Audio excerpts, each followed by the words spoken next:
এবার বলেন আমাদের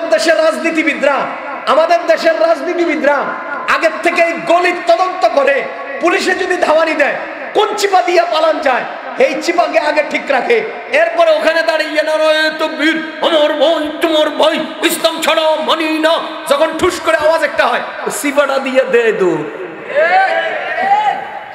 আগের থেকে আইল ঠিক করে রাখে।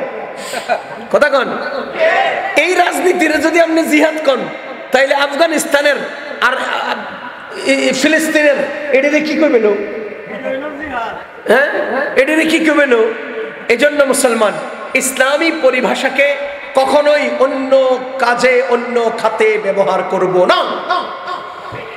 জিহাদ, আমি বললাম জিহাদ হলো ইবাদত, সবাই বলেন জিহাদ কি? দুই নম্বর জিহাদ হলো রহমত, জিহাদ হলো সমাজ থেকে অন্যায় অবিচার এবং জুলুম অত্যাচার বিলুপ্তির অন্যতম উপায়। জিহাদ হলো সমাজে শান্তি শৃঙ্খলা প্রতিষ্ঠার অন্যতম মাধ্যম।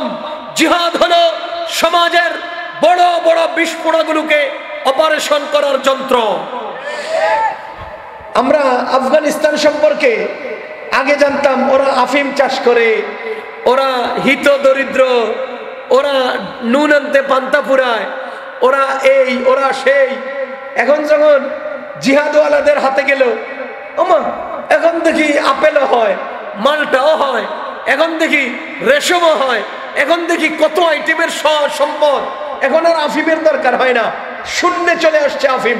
আফগানিস্তানের নেগেটিভ সব খবরাখবর বিশ্বে প্রচার করেছে, এখন পজিটিভ খবরগুলোকে আর প্রচার করার সুযোগ দেয় না। ও মুসলমান, জিহাদওয়ালারাই দুনিয়ায় শান্তি প্রতিষ্ঠা করতে পারে, জিহাদ প্রতিষ্ঠা হলেই দুনিয়ায় শান্তি প্রতিষ্ঠা হয়। খোদার কসম করে একটা কথা বলে কথা শেষ করছি, মনে রাখবেন আজকে পৃথিবীতে মুসলমান মজলুম হওয়ার মূল কারণ হলো, মুসলমান নির্যাতিত হওয়ার মূল কারণ হলো মুসলমানের জিহাদ মজলুম, মুসলমানের জিহাদ মজলুম, মুসলমানের জিহাদ আবার যদি স্বকীয়তা নিয়ে দাঁড়ায়, সারা দুনিয়াতে মুসলমান আবারও তার ইজ্জত নিয়ে দাঁড়াতে পারবে। আপনি যদি ওয়াশিংটনে যেয়ে বলেন যে ভাই আমি নামাজ পড়বো, এই হোয়াইট হাউসে হেরা আপনাকে সুন্দর মতো যায় নামাজ বিষয়ে খবর, জি জি স্যার নামাজ পড়েন পড়েন পড়েন। হোয়াইট হাউসেও যদি আপনি নামাজ পড়তে চান, এরা নামাজের জায়গা করে দিবে। কথা কি বুঝতেছেন? আপনি যদি এই যে এবার টাইম স্কোয়ার ম্যানহাটনে, আমি 6 বার আমেরিকায় গেছি, টাইম স্কোয়ারে কয়েকবার গিয়েছি। ম্যানহাটনের টাইম স্কোয়ারে এই বছর তারাবির নামাজ হয়েছে, আলহামদুলিল্লাহ, এটা আমাদের জন্য সফলতা।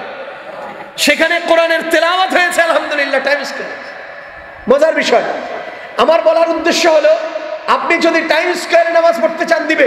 আপনি যদি বলেন যে ভাই আই এম ফাস্টিং, আমি তো রোজা রাখছি, আই নিড ফুড, আমার কিছু খাবার দরকার, সে আপনাকে খাবার এনে দিবে, ইফতারের আয়োজন করে দিবে। কিন্তু আপনার পকেটের কাপড়ের ভিতরে যদি উল্টা পথেও শব্দ জিহাদ লেখা দেখে না, পকেটের ভিতরে কাপড়ের মধ্যে জিহাদ লেখা, আপনারা শুধু এই লেখার জন্য গ্রেফতার করবে। কথা কি বুঝাইতে পারিনি? নামাজের জন্য জায়নামাজ দিবে, রোজা রাখলে ইফতারি দিবে, হজ করতে চাইলে টিকিট দিবে, কিন্তু লফজে জিহাদ পকেটের কোণার মধ্যে কাপড়ে লেখা দেখলেও গ্রেফতার করবে। এবার বলেন জিহাদ কি পরিমাণ মজলুম? জিহাদ কি পরিমাণ মজলুম? জিহাদ মজলুম, এজন্য আমরা মুসলমানরা মজলুম। আমাদেরকে জিহাদ থেকে মুখ ফিরানোর কৌশল করা হচ্ছে। আমার স্পষ্ট বক্তব্য হলো জিহাদ স্বতন্ত্র একটা কাজ, রাজনীতি স্বতন্ত্র একটা কাজ। কেউ যদি মনে করে আমেরিকায় বসে বসে সিসি ক্যামেরা দিয়ে আমাদেরকে দেখতেছে, সুতরাং আমরা এখন জিহাদ করা মানে নিজেদের উপরে নিজেরাই আক্রমণ করা, আমরা এখন জিহাদ করা মানে নিজেদের উপরে নিজেরা আক্রমণ করা। আমি একটা প্রশ্ন করতে চাই, ওরা আমাদেরকে সিসি ক্যামেরায় দেখে, ওরা আমাদেরকে সাপোর্ট দেয় না, এই পরিপ্রেক্ষিতে আমরা জিহাদ করব না। এবার বলেন তো, আপনার কাপড়ের মধ্যে নাপাকি লাগছে, এজন্য আপনি নামাজ পড়বেন না নাকি পড়বেন? কথা কয় না? কাপড়ের মধ্যে নাপাকি লাগছে, নামাজ পড়বেন কি পড়বেন না? তো এই সমস্যা যদি থাকে, সমস্যা দূর করে নামাজ তো পড়তে হবে। যদি সমস্যা থাকে, সমস্যা দূর করে আপনাকে জিহাদ করতে হবে। আপনি সমস্যার কারণে তো নামাজ ছাড়তে পারেন না। কেন ভাই সমস্যার কারণে নামাজ ছাড়েন না, ছাড়তে পারেন না, তো তো ওরা আমাদেরকে সিসি ক্যামেরা দেখে, আমাদেরকে জিহাদ করতে দিবে না, আমাদেরকে পুলিশে গ্রেফতার করবে, আমাদেরকে পার্শ্ববর্তী রাষ্ট্র আমাদের উপরে চাপ সৃষ্টি করবে।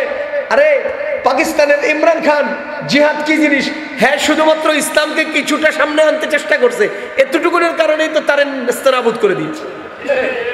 আপনি ইসলামের রাজনীতি দিয়ে এই দেশে ইসলাম প্রতিষ্ঠা করবেন, ঠিক যেই কারণে ইসলামিক জিহাদকে আপনি প্রয়োজন নাই উপস্থাপন করছেন, ঠিক একই কারণে আপনার চলমান রাজনীতিও প্রয়োজন নাই এটা উপস্থাপন করতে হবে। কারণ যে ইল্লতের কারণে জিহাদ নিষেধ, ওই ইল্লতের